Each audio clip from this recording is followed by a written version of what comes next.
Hey everybody, what's going on? Dace here, and today I've got another controller review lined up for you all. This time around we are checking out the Summit by Granola Arcade.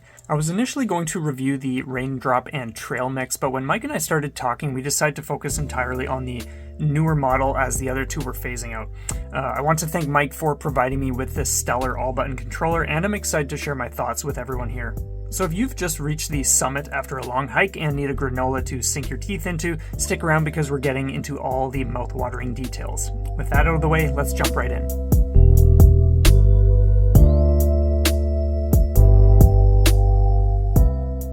The Summit and other granola controllers run the low-latency GP2040 CE firmware and are all 3D printed.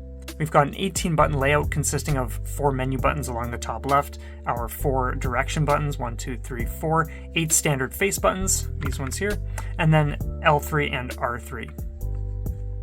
The menu buttons use Kale Chalk V1 white switches with injection-molded PBT caps from chosfox.com, but the casing and the rest of the buttons are of course 3D printed and use Kale Chalk V2 red switches. One thing I really like is the controller's use of stabilizing switch plates that prevent buttons from wobbling and extend the longevity of the hot swap sockets.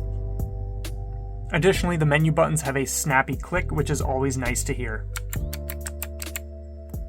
The case has very fine horizontal lines that feel smooth if you run your finger from one side to the other, or a slightly grainy feeling if dragging vertically. What's interesting is the design itself. This case is one solid piece, so you don't need tools. There's nothing to open up since we don't have layers to unscrew or back panels to slide apart. To access the board, you would slide it out from this back slot after removing the button caps and micro switches. I'll touch more on this a little later. While we're here, we have our USB-C, the pass-through port, and 3 TRS jacks, 1, 2, 3 right there, which can be used to map up to 6 external buttons. So if you recall my SGF devices video where I checked out the Bridget and Faust all-button controllers, they sent a pair of foot pedals, and that's the same idea here. You can use pedals, dance mats, whatever you can scrounge up. Additionally, the Summit is impact resistant. Unlike controllers where you can feel some give due to the design, this is solid all the way across and feels incredibly dense. It's amazing and one of my favorite things about the Summit. As for the back of the controller, there isn't much to see here, but you do receive this large silicone non-slip pad. I personally won't use this because I play on my lap and prefer to leave things like pads and rubber feet off of my controllers, but it's something a lot of people will likely appreciate. What I love about Mike's controllers is that when ordering, you have 25 colors to choose from for both the case and the buttons, so there's a lot of room for customizing things to your liking. That said, the menu buttons are currently only available in white, black, or clear. An important note on the 3D printed parts of this controller, the material used is PLA Pro plastic, so avoid leaving it in places hotter than 55 degrees Celsius or 130 degrees Fahrenheit, as this will warp the PLA Pro. As for button size, the up or jump button sits at 30mm and the rest are 24mm. The Summit weighs 264 grams and is about 8.5 inches across, a little over 5 inches deep, and half an inch thick, not including the protruding button caps. If you're not into the small and compact size of the Summit, you can always check out the Big Summit, which weighs in at 317 grams, adds an extra 30 millimeters to the width, and increases the depth by 20 millimeters. Another thing I think is really cool about Mike's design is that the cases for the Summit and Big Summit are interchangeable.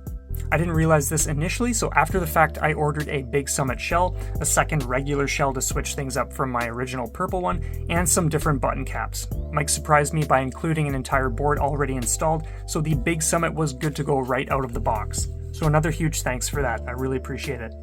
Out of the box, compatibility supports Nintendo Switch, Steam Deck, Mister, PS3, Android, and PC.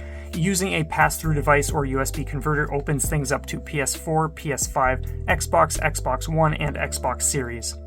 Like other controllers, simply hold down the designated button while plugging it into your system of choice, and you're good to go. The Summit includes 3 SOCD modes, neutral, up, and last wins. You also have options for D-pad settings. These include left and right analog and D-pad digital.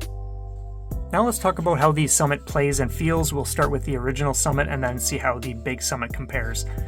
It's been a little over 3 months since I got the Summit, and I still vividly remember my first impression. My immediate thought was, this feels like I'm playing on candy. That's how good this controller felt.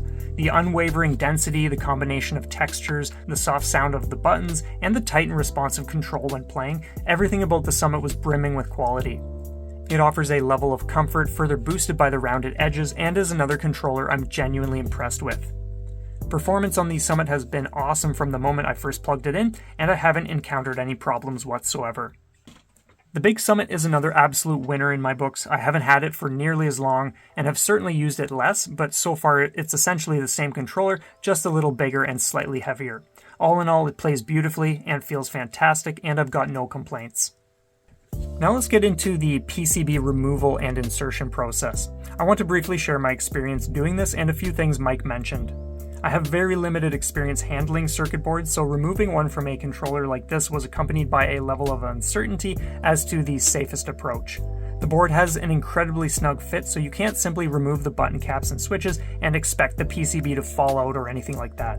You need to ease it out very carefully. Due to the circuit board's wedge shape, inserting it into an alternate shell can present some complications. When I changed from the purple case to the hot pink, it didn't stay even as I pushed it in, which caused the board to essentially get stuck.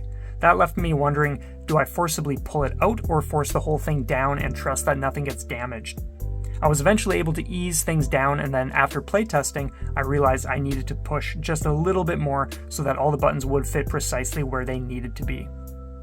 Afterward, Mike and I talked about the situation. He's well aware of the potential complications with the current design, and to be fair, it's not necessarily meant for regular swapping anyway.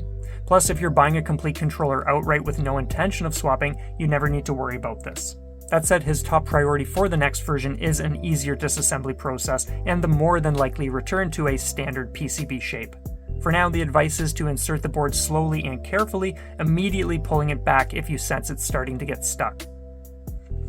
To wrap this up, the Summit and Big Summit are extremely high quality controllers that look and feel great, provide excellent performance, and offer a very satisfactory playing experience at an affordable price.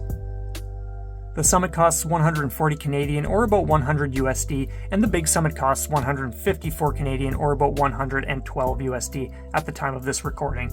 So if you're interested in checking out a 3D printed all-button controller at some point, definitely consider visiting Mike's website, which I'll include in the description, and let me know if you pick one of these up and what you think of it.